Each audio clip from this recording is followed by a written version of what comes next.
예수님께서는 파스카 축제 엿새 전에 베타니아로 가셨다. 그곳에는 예수님께서 죽은 이들 가운데에서 다시 일으키신 라자로가 살고 있었다.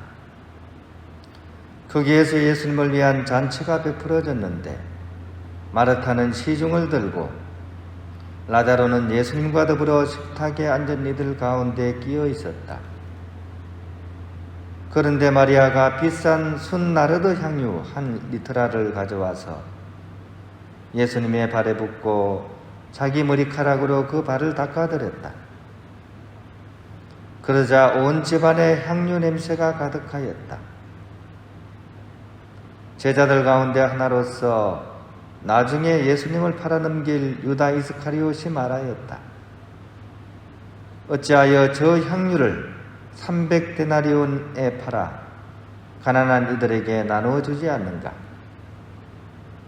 그가 이렇게 말한 것은 가난한 이들에게 관심이 있어서가 아니라 도둑이었기 때문이다. 그는 돈 주머니를 맡고 있으면서 거기에 든 돈을 가로채곤 하였다. 예수님께서 이르셨다. 이 여자를 그냥 놔두어라. 그리하여 내 장례날을 위하여 이 기름을 간직하게 하여라. 사실 가난한 이들은 늘 너희 곁에 있지만 나는 늘 너희 곁에 있지는 않을 것이다. 예수님께서 그곳에 계시다는 것을 알고 많은 유다인들의 무리가 몰려왔다. 예수님 때문만이 아니라 그분께서 죽은 이들 가운데서 다시 일으키신 라자로도 보려는 것이었다. 그리하여 수석사제들은 라자로도 죽이기로 결의하였다.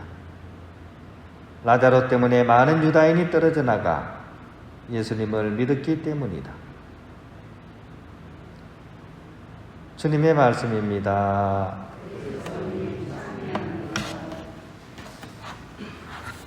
평화를 빕니다. 오늘 이제 어제부터 시작해서 이제 성주간에 접어들었습니다. 우리 이 일주일간 예수님께서 걸어가신 그 구세사의 그 마지막 여정, 우리가 좀 뜻깊게 이렇게 동참하면서 우리의 길 또한 이 순환의 길을 넘어서서 부활의 길로 나아갈 수 있도록 이 거룩한 성주간을 잘 보냈으면 좋겠습니다.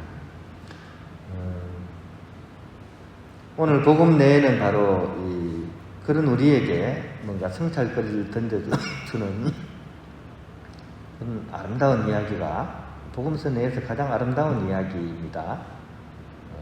이렇게 마리아가 예수님께 향유를 부어주는 그 장면이 이렇게 나오고 있습니다. 먼저 이 오늘 복음 내에는 한 대조가 한 3-4가지 정도가 있습니다. 한 사건을 두고 대조적인 이야기가 펼쳐지는 거죠.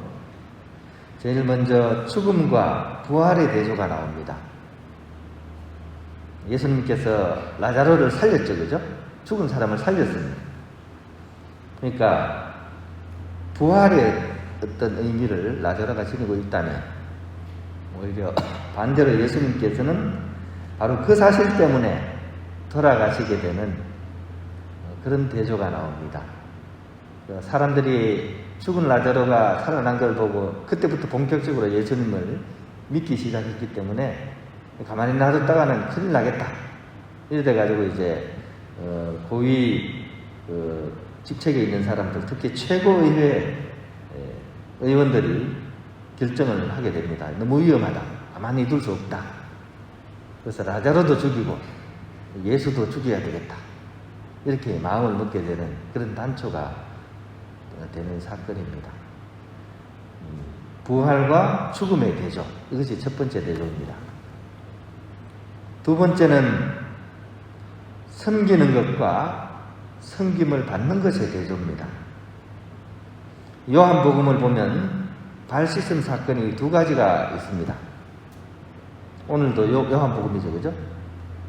하나는 예수님께서 제자들 앞에 무릎을 꿇고 제자들의 발을 씻어주는 그런 발을 씻어주는 섬기는 그런 모습이라면, 이제 오늘은 이제 예수님께서 섬김을 받으시는, 마리아가 예수님의 그 발을 자기가 가진 가장 귀한 나르드 향유를 부어서, 지금으로 시세로 따지면 엄청난 그런 가격이겠죠, 그죠?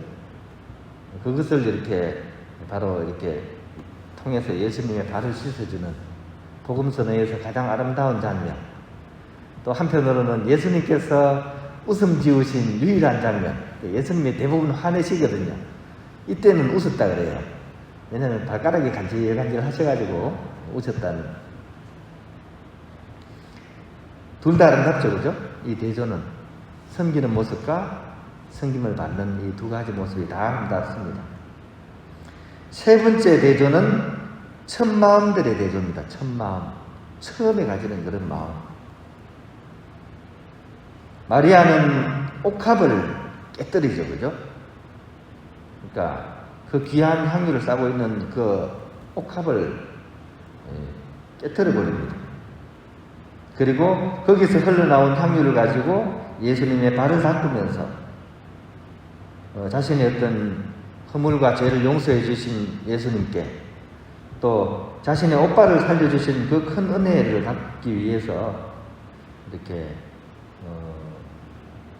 자기 마음을 이렇게 드러내는 그런 모습이 나오고, 이 마음은 결국 예수님께서 십자가상에서 돌아가시는 그 길까지, 마지막 돌아가시는 그 순간까지도 함께하는 동행의 길을 가게 됩니다.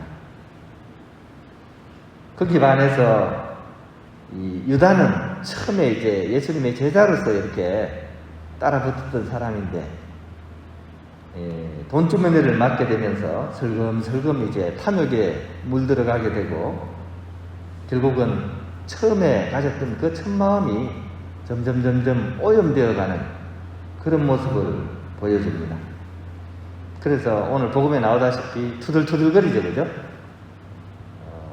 저 향유를 가지고 가난한 사람들을 도우면 될 텐데 투들투들거리는데, 겉으로는 투들투들거리는데 그게 진짜 가난한 사람을 위한 마음이 아니라 제 주머니 들어올 게 빠져나가니까 그걸로 투들투들거리는 거지. 그리고 나중에는 결국은 자기 갈 길을 가게 되죠, 그죠? 자살이라는 그 일을 통해 가지고 자기 갈 길을 가게 됩니다. 이 세 번째 대조는 좀 다르죠. 하나는 감동을 주는 그런 대조이고, 하나는 우리에도 하여금 당혹감을 남겨주는 그런 대조입니다. 그런데 이 세 가지 대조 중에서 우리가 성찰해야 되고, 또 실제 우리의 이야기는 몇 번째인 것 같습니까? 저는 성주간을 이렇게 시작하는 성주간 월요일, 그게 좀 많이 느껴집니다. 세 번째 대조야말로 우리 일상의 이야기이지 않겠는가 하는 그런 얘기입니다. 나는 지금 길을 가고 있는데 지금 나는 어느 길을 가고 있는가?